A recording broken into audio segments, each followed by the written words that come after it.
하나님 말씀은 히브리서 6장 13절에서 20절까지의 말씀입니다. 히브리서 6장 13절에서 20절입니다. 히브리서 6장 13절에서 20절까지 우리 13절부터 20절까지 함께 합독하겠습니다.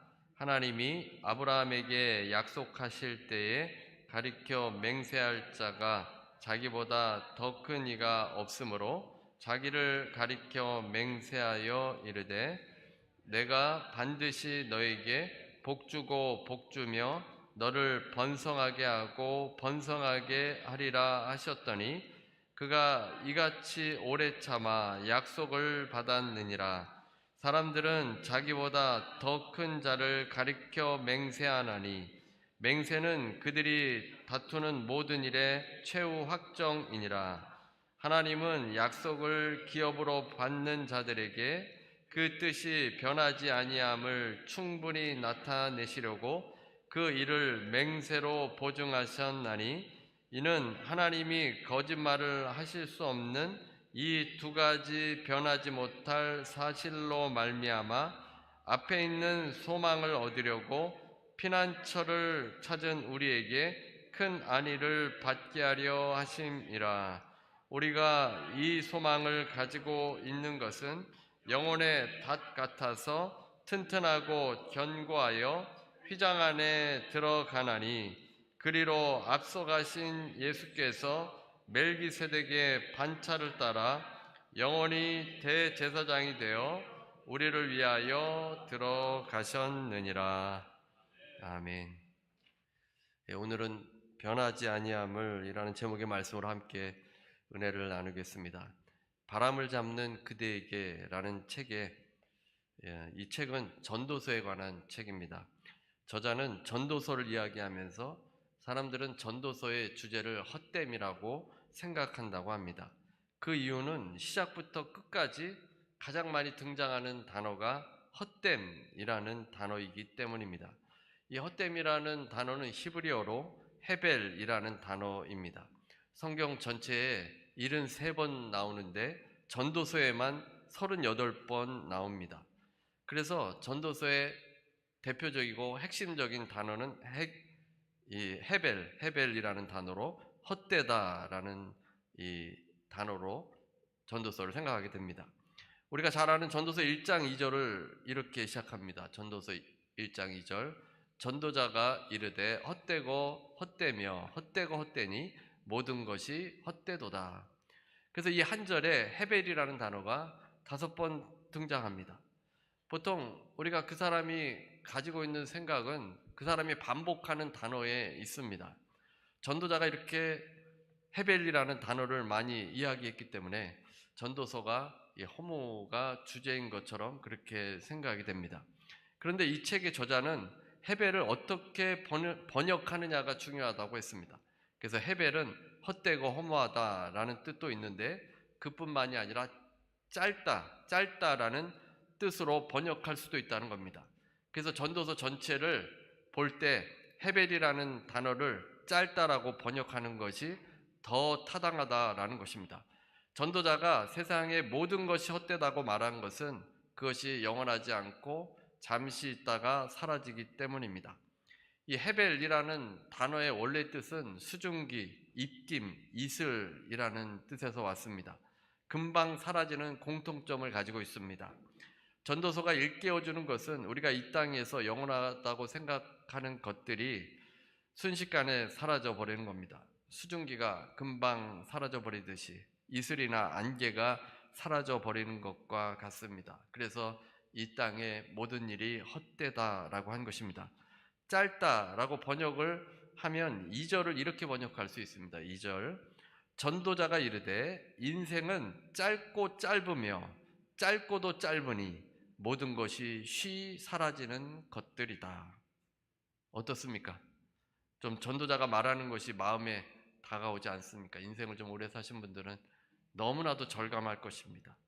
헤벨, 이것은 아벨의 이름에도 등장하는데 짧다라는 뜻입니다. 그래서 아벨과 헤벨 둘 다 어원은 같은데 아벨은 짧은 인생을 살았습니다. 젊은 나이에 형에게 살해를 당하게 됩니다. 인류 최초의 살인이었는데 아벨이 헤벨이었다는 것입니다. 짧은 인생 그렇게 살았는데 신약에도 이 단어가, 이 의미가 나옵니다. 야고보서 4장 14절입니다.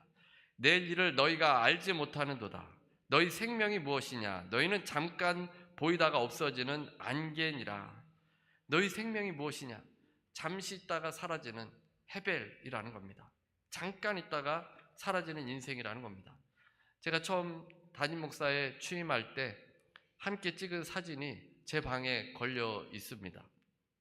그때 같이 찍은 사진을 가끔 보는데 그때 축하해 주시던 분들 중에 3분의 1이 돌아가셨습니다. 그리고 나머지 분들도 다 어디론가 떠나시고 여기에서 만날 수 있는 분들은 정말 몇 분 안 됩니다. 5손가락 안에 듭니다. 그래서 우리가 만나서 서로 축하해주고 함께 했던 그 시간도 헤벨입니다. 지난주에 어떤 분은 시간이 얼마나 빨리 가는지 놀랍다고 했습니다. 시간이 참 빨라서 우리 인생이 짧게 지나가 버립니다. 헤벨, 이 단어와 기억해야 할 단어가 또 하나 있는데 올람이라는 단어입니다. 올람은 영원이라는 뜻입니다. 영어로 이터너티입니다. 인생의 참 지혜자는 무엇이 헤벨이고 무엇이 올람인지를 아는 사람입니다. 전도서 1장부터 12장까지는 헤벨이 무엇이고 올람이 무엇인지를 알려줍니다. 그래서 전도서를 읽고 있는 사람들에게 헤벨과 올람을 구별하라는 것입니다. 헤벨을 위해서 살지 말고 올람을 위해서 살라고 하는 것입니다. 지금 손에 쥐고 있는 것, 앞으로 가지려고 하는 것이 헤벨인지 올람인지를 구별해내야 합니다. 이 땅에 살다가 보면 올람을 생각하기보다는 헤벨만 생각합니다. 그래서 눈에 보이는 것, 내가 잡는 것, 그것을 귀하게 생각하는데 전도자는 무엇이 영원한 것인지를 구별하라는 겁니다. 전도서 7장에 보면 우리의 상식과는 전혀 다른 메시지를 주고 있습니다. 죽는 날이 출세하는 날보다 낫고 초상집에 가는 것이 잔치집에 가는 것보다 낫고 슬픔이 웃음보다 낫고 초상집에 마음이 있는 사람이 혼인집에 마음이 가 있는 사람보다 낫다고 했습니다. 슬픔이 웃음보다 낫다는 것은 이해하기 힘든데 이 헤벨과 올람을 생각하면 이해가 갑니다. 해 아래서 이 땅의 것만 보고 살다가 하나님의 심판을 받는 것보다 초상집에 가서 올람을 생각하고 영원함을 생각하고 창조자를 생각해서 그 하나님을 믿게 되면 하나님의 은혜가 임하기 때문에 초상집에 가는 것이 낫다는 겁니다. 우리는 잔치집에 가는 것을 좋아합니다. 먹고 마시고 흥겹고 즐겁지 않습니까? 근데 집에 오면 아무것도 남는 게 없습니다. 그런데 초상집에 가면 웃으면 안 됩니다. 마음도 슬프고 인간이 왜 죽어야 하는지를 생각하게 만듭니다. 우울합니다. 그리고 언젠가는 저 자리에 내가 이제 들어가게 되어집니다. 근데 그러면서 영혼을 생각합니다. 언젠가는 다 사라져 버릴 것이 이 땅의 것인데 영원한 것을 붙들어야 한다. 그 하나님을 생각하기 때문에 초상집에 가는 것이 더 낫다고 전도자가 말하는 것입니다. 이어령 박사는 6살 시절을 이야기해 주었습니다. 동네 친구들이 모두 산으로 놀러 간 후에 그만 혼자 남았습니다. 보리밭 사이로 굴렁쇠를 굴리며 놀고 있었습니다. 그러다가 쏟아지는 태양 밑에서 불현듯 이유 없이 눈물을 흘렸습니다. 그 순간을 잊지 못하고 있는데 이어령 박사는 대학 때 라틴어 수업을 듣던 중에 메멘토 모리라는 단어를 만나게 되었습니다. 메멘토 모리, 죽음을 생각하라 라는 뜻입니다. 그때 비로소 6살에 흘린 이유 없는 눈물이 죽음을 기억한 순간이었음을 깨닫게 된 것입니다. 6살짜리 아이에게 영원히 말을 걸어왔습니다. 그는 이른이 넘어서 올람을 생각하게 됐고 구원을 받았습니다. 영혼을 생각한다면 창조자를 생각하지 않을 수 없습니다. 그래서 전도자는 하나님을 생각하라 라는 메시지를 주기 위해서 이 헤벨이라는 단어를 반복적으로 많이 사용한 것입니다. 오늘 본문에서 13절에 보면 아브라함을 예로 들고 있습니다. 약속을 기업으로 받은 대표적인 사람이 아브라함입니다. 히브리서 6장 13절 보겠습니다. 6장 13절 하나님이 아브라함에게 약속하실 때에 가리켜 맹세할 자가 자기보다 더 큰 이가 없으므로 자기를 가리켜 맹세하여. 하나님께서 믿음의 조상 아브라함을 부르셨습니다. 이스라엘 사람들은 자신의 조상을 아브라함을 다 알고 있습니다. 하나님께서 아브라함에게 약속하실 때 하나님보다 더 큰 이가 없기 때문에 더 큰 것으로 우리가 보증을 서야 되지 않습니까? 근데 하나님보다 더 큰 이가 없기 때문에 하나님 스스로가 자신을 가리켜 맹세하였습니다. 그래서 아브라함과 언약을 맺으시고 맹세까지 하신 것입니다. 그 내용을 14절에서 말씀해 주고 있습니다. 14절 이르시되 내가 반드시 너에게 복주고 복주며 너를 번성하게 하고 번성하게 하리라 하셨더니, 하나님께서 아브라함과 만나서 약속을 한 것은 너에게 반드시 복을 준다는 겁니다. 복을 준다는 것이 이제 번성하게 만들어 주신다는 겁니다. 내 씨를 그냥 아주 많게 해주시겠다, 이렇게 약속을 해 주셨습니다. 그런데 하나님께서 약속을 해 주신 다음에 곧바로 응답을 해 주신 것이 아닙니다. 아브라함은 오래 참아서 약속을 받았습니다. 아브라함이 오래 참은 것은 무리하게 적극적으로 받아내려고 한 것이 아니라 묵묵하게 기다리고자 하는 태도를 말합니다. 당장 성취되지 않아도 아브라함이 기다렸습니다. 매우 큰 인내심을 가지고 기다렸습니다. 만약 아브라함이 기다리지 않았더라면, 포기했더라면 약속을 받지 못했을 겁니다. 아브라함이 끝까지 인내했기 때문에 하나님의 약속을 받을 수 있었습니다. 사실 아브라함은 살아있는 동안 약속을 받았지만 살아있는 동안에 받은 것은 부분적인 것이었습니다. 아브라함이 죽고 이제 하나님의 손에 안겨졌을 때 더 많은 성취를 보게 됩니다. 이제 이 아브라함의 후손이 얼마나 되겠습니까? 영적으로 예수 그리스도를 믿는 사람들은 다 아브라함의 영적인 후손입니다. 그러니까 아브라함의 씨가 이 땅에 엄청 많아진 것입니다. 고든 코넬 대학의 연례 보고서에 따르면 전 세계 2025년 기준 전 세계 기독교인은 약 26억 명 정도가 됩니다. 이 숫자는 중국의 2배 정도 되고 또 미국 인구보다도 더 많은 숫자입니다. 그래서 아브라함의 자손이 이렇게 많아져서 다 하나님의 백성이 됐고 아브라함의 후손이 된 것입니다. 그래서 아브라함이 하나님께 약속을 받을 때는 막연했는데 이제 구체적으로 이루어져 가고 있습니다. 하나님의 약속은 변경되지 않고 반드시 이루어진다는 것을 보여주는 것입니다. 그 다음에 17절입니다. 17절 하나님은 약속을 기업으로 받는 자들에게 그 뜻이 변하지 아니함을 충분히 나타내시려고 그 일을 맹세로 보증하셨나니. 약속을 기업으로 받는 자들이란 약속의 상속자들입니다. 예수님을 믿으면 여러분들도 다 이 약속을 받게 된 것입니다. 아브라함의 영적인 후손입니다. 근데 그 뜻이 변하지 않는 것을 충분히 나타내시려고 맹세로 보증하셨다는 겁니다. 우리가 서로 약속하다가 이게 정말 확실한 거를 확실하게 하려면 뭐 공증도 쓰고 그러지 않습니까? 서류 작업도 하고. 그런데 하나님께서는 그거보다 더 확실한 자신을 스스로 하시면서 이제 맹세를 하셨다라고 되어 있습니다. 18절입니다. 18절. 이는 하나님이 거짓말을 하실 수 없는 이 두 가지 변하지 못할 사실로 말미암아 앞에 있는 소망을 얻으려고 피난처를 찾은 우리에게 큰 안위를 받게 하려 하심이라. 하나님께서 두 가지는 약속과 맹세입니다. 맹세를 주셨습니다. 거짓말을 하실 수 없는 분이 하나님이시기 때문에 약속과 맹세는 변하지 않는 것입니다. 하나님의 속성 중에 하나가 진실성입니다. 진실하신 분이기 때문에 약속과 맹세를 뒤집는 분이 아니십니다. 하나님의 약속과 맹세가 있다면 결코 변하지 않고 반드시 이루어집니다. 그래서 우리에게 큰 안위가 됐다는 것입니다. 큰 확신이 되었습니다. 그 약속은 반드시 우리가 받게 되는 것입니다. 우리가 사람들 중에도 약속을 꼭 지키는 사람이 있습니다. 그런 사람과 약속을 하면 그냥 마음이 든든합니다. 저 사람은 반드시 약속을 지키는 사람이기 때문에 크게 두려워할 것이 없습니다. 그런데 거기에다가 문서까지 만들어주고 약속과 맹세까지 했다면 그 약속은 반드시 이루어지는 것입니다. 그래서 우리가 안심을 할 수 있게 되어집니다. 그 다음에 19절입니다. 19절. 우리가 이 소망을 가지고 있는 것은 영혼의 닷 같아서 튼튼하고 견고하여 휘장 안에 들어가나니. 이제 히브리서 기자는 이미지로 설명을 하고 있는데 우리가 소망을 갖고 있는데 이 소망이 영혼의 닷 같아서 튼튼하고 휘장 안에 들어간다고 했습니다. 여기서 휘장은 지성소를 말합니다. 그 안으로 들어간 겁니다. 지성소를 이제 가로막고 있는 휘장이 있는데 그 안으로 이제 들어간 것을 말합니다. 그래서 닷은 배를 정박할 때 필요한 것인데 닷이 있으면 떠내려가지 않습니다. 배를 견고하게 고정시켜 주는 역할을 합니다. 출항하기 전에 갑판 위로 끌어올리지 않으면 배가 바다로 나갈 수 없습니다. 그래서 닻을 내리지 않는 배는 없습니다. 배가 안정적으로 있기 위해서 닻을 내리고 또 이제 출발할 때는 닻을 올리게 되어집니다.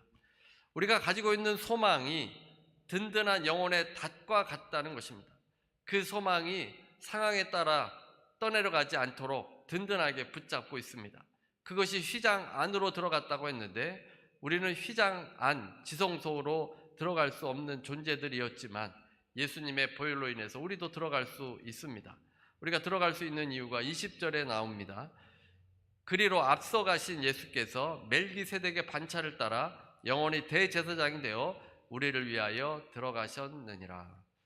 멜기세덱은 다음 주에 자세히 다루도록 하겠습니다. 예수께서는 아론의 반차가 아니라 레위 족속의 반차가 아니라 이 멜기세덱의 계통을 따르시는 분입니다. 예수께서 대제사장이 되셔서 우리를 위하여 선구자로 먼저 들어가셨습니다. 우리는 예수님의 손을 붙들고 그 은혜의 보좌까지 들어갈 수 있습니다. 구약시대의 대제사장은 그 지성소에 가서 이스라엘 백성들을 위한 중보 기도를 했습니다. 예수님께서 이제 그 지성소로 가셔서 은혜의 보좌에 계셔서 우리 성도들을 위해서 중보 기도를 하고 계십니다. 주께서 은혜의 보좌에서 우리를 위해서 기도하고 계시는 겁니다. 그런데 아마도 이 배와 닻을 생각하시는 분들은 이상하게 생각할 것입니다. 배가 닻을 내리면 바닥에 내려지게 됩니다. 어떻게 닻이 하늘 은혜의 보좌에 닿게 됩니까?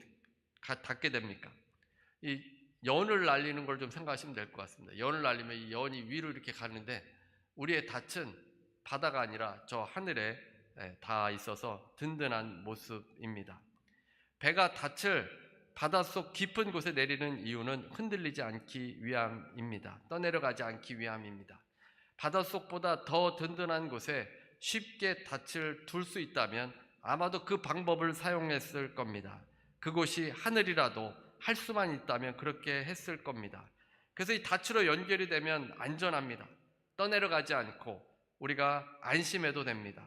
약속은 반드시 이루어지기 때문에 짧은 이 세상에서 영혼을 바라보며 끝까지 인내하라는 말씀입니다. 아브라함은 갈대아 우르에서 이 세상만을 위해서 살던 사람이었습니다. 어느 날 갑자기 하나님께서 내가 지시하는 땅으로 가라고 했습니다. 하나님의 음성을 무시했다면 아브라함은 헤벨의 삶으로 짧은 인생 살다가 사라졌을 겁니다. 영원, 올람이 아브라함을 불렀습니다. 아브라함은 영혼을 생각했습니다. 그래서 자신이 살던 땅 갈대아 우르를 떠나서 하나님께서 지시하시는 가나안 땅으로 향했습니다. 그 당시 여행하는 것은 위험천만한 일입니다. 도적떼들이 많이 있습니다. 가족을 데리고 가나안 땅까지 왔습니다.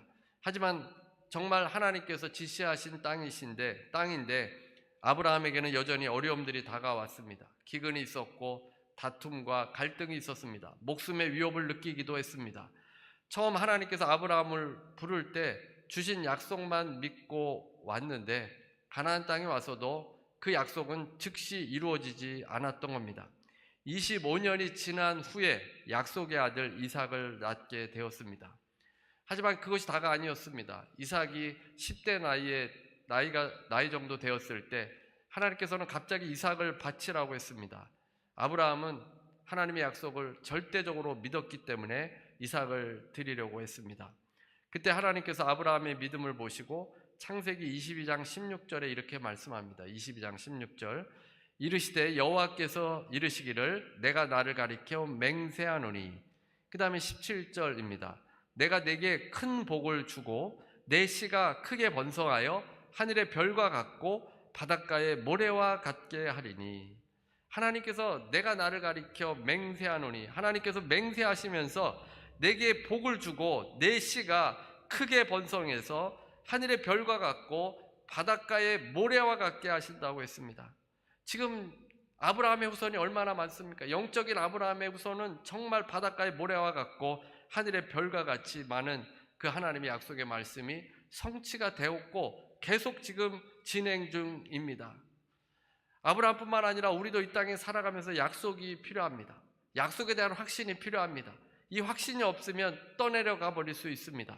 그래서 전도자도 지혜자도 헤벨을 말한 것이 인생의 여러 가지 우리를 혼미케 하는 일들이 있기 때문에 올람, 영원함을 생각하라고 했고, 히브리서 기자가 약속을 강조하는 것도 그 당시에 영혼을 바라보며 예수님을 믿어야 하는데 박해와 갈등과 압박 속에서 흔들리는 사람들이 있었기 때문에 그 약속이 확실하다, 이것을 히브리서 말씀이 우리에게 전해주고 있는 것입니다. 확실한 약속이 있으면 견딜 수 있지 않겠습니까? 이사야 40장 27절인데 40장에 보면 기다림에 관한 한 가장 많이 알려진 말씀이 이사야 40장입니다. 이스라엘이라는 나라가 어떻게 될지 모르는 상황에서 고통 속에 있던 백성들에게 주신 약속의 말씀입니다. 27절, 40장 27절. 야곱아 어찌하여 내가 말하며 이스라엘아 내가 이르기를 내 길은 여호와께 숨겨졌으며 내 송사는 내 하나님에게서 벗어난다 하느냐. 이스라엘은 장차 바벨론으로 끌려가게 될 것이고 고난 가운데 하나님의 능력을 의심하게 됩니다. 왜 하나님 즉각적으로 회복시켜 주지 않습니까? 왜 기도응답 바로 해주지 않습니까? 라고 하나님을 원망합니다.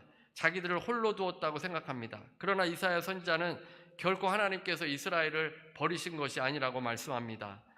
이사야 선지자는 이스라엘을 가리켜 야곱아 어찌하여 라고 하면서 야곱을 부릅니다. 왜 야곱이라고 한 것이겠습니까? 야곱은 하나님께 선택을 받았고 야곱과 언약을 맺으셨고 그 후손 또한 그 언약이 유효합니다. 그래서 언약을 맺어서 야곱의 삶도 파란만장했지만 하나님께서 그를 도구로 사용하셨고 그에게 약속하신 것 다 이루어 주신 것입니다. 그래서 길이 숨겨진 것 같고 송사는 벗어났다라고 했는데 이 송사가 다른 지역으로 건너간 것입니다. 그러니까 간청하고 이제 하나님께 요구한 것들이 이제 지켜지지 않은 것이라고 생각을 하는 것입니다. 하나님께서 듣지 않는다고 생각한 것입니다. 70년 포로기의 기간 동안 이스라엘이 얼마나 기도했겠습니까? 그러나 때가 차기까지 기다려야 했고 70년이 지나자 하나님께서 약속을 지켜주셨습니다. 그 다음에 이제 28절에 하나님이 어떤 분인지를 말씀해 줍니다. 28절 너는 알지 못하느냐 듣지 못하였느냐 영원하신 하나님 여호와 땅끝까지 창조하신 이는 피곤하지 않으시며 곤비하지 않으시며 명철이 한이 없으시며 하나님께서 무능하시거나 어리석어서 이스라엘을 구원하지 않은 것이 아니었던 것입니다. 하나님께서 절대적인 능력과 은혜를 베풀어 주시는 분이십니다. 이스라엘이 죄를 지어서 70년이라는 시간이 필요한 것이지 하나님이 능력이 없어서 결코 그들을 바벨론의 손에 넘겨주신 것이 아니었던 것입니다. 하나님께서는 언약 백성을 돌보시는 분이시고 그 언약을 반드시 지켜내시는 분이십니다.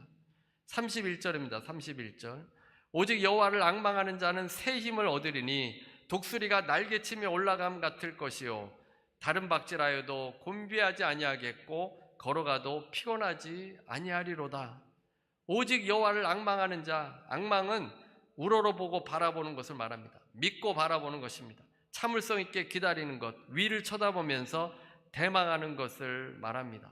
하나님을 믿고 바라보는 자는 새 힘을 얻으리니 독수리가 날개치며 올라감 같을 것이요 달려가도 곤비하지 않고 걸어가도 피곤하지 않겠다라고 말씀합니다.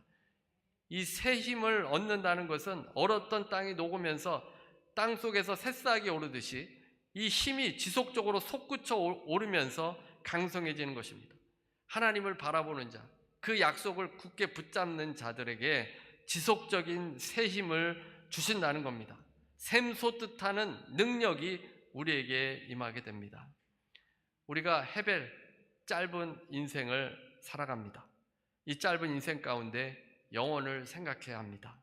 영혼을 생각한다면 변하지 않으시는 그 하나님을 생각할 수 있습니다. 우리의 닻은 하늘에 놓여지게 되어 있습니다. 하나님께서는 우리가 너무 불안해하니까 약속과 맹세 이 두 가지를 주시면서 그 약속에 확신하라고 했습니다. 그 약속을 믿으라는 겁니다. 아브라함과 같이 믿으라고 말씀을 주셨습니다. 영원히 변하지 않으시는 그 하나님을 믿고 큰 확신 가운데 거하시는 여러분 모두가 되시기를 주님의 이름으로 축원합니다.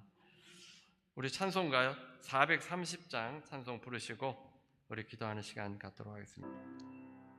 은혜로우신 하나님 감사합니다. 하나님께서 오늘 말씀을 통해서 아버지 우리의 인생이 아버지 헤벨과 같이 짧은 인생을 살아갈 뿐입니다. 아버지 영혼을 바라볼 수 있게 해주시고 영원히 변하지 않으시는 그 하나님, 그 주님께서 주신 약속의 말씀 붙들고 아버지 담대히 살아갈 수 있도록 도와주옵소서. 아버지 인생에 여러 가지 많은 문제들과 어려움들이 다가오는데 하나님 거기에 얽매여 있지 않게 하시고 주님의 은혜를 구하고 주님께 기도하며 우리는 약속받은 자들이오니 그 약속이 반드시 이루어질 것을 믿으며 아버지 큰 확신 가운데 거할 수 있도록 도와주옵소서. 아버지 지체들을 위해서 기도합니다. 아버지 이 땅의 것으로 힘들어합니까? 아버지께서 넘치는 은혜를 부어주셔서 아버지 그 모든 문제들을 이겨낼 수 있게 해주옵시고 병으로 고통당하는 지체들 있습니까? 주님께서 이 땅에서 병자들을 고치신 것처럼 예수 그리스도의 보혈로 고침받게 해주시고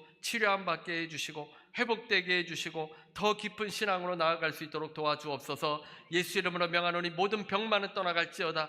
예수 이름으로 명하노니 연약한 부분은 강건하게 될지어다. 심장은 강건하게 될지어다. 고혈압, 당뇨, 불면증은 예수 이름으로 명하노니 떠나갈지어다. 아버지 주의 백성들 강건하게 만들어주시고 주님의 일꾼으로 주님의 제자로 아버지 주님 증거하는 인생 살아갈 수 있도록 도와주옵소서. 지금은 우리 주 예수 그리스도의 무한하신 은혜와 아버지 하나님의 극진하신 사랑과 보혜사 성령님의 교통하시고 내주하시고 충만케 하심이 오늘 함께 예배드리는 모든 성도들 위해 개인 가정 일터 위에 변하지 않으시는 그 하나님을 믿고 그 약속을 붙들고 신뢰하며 나아가는 모든 주의 백성들 위해 지금부터 영원토록 함께 있을지어다.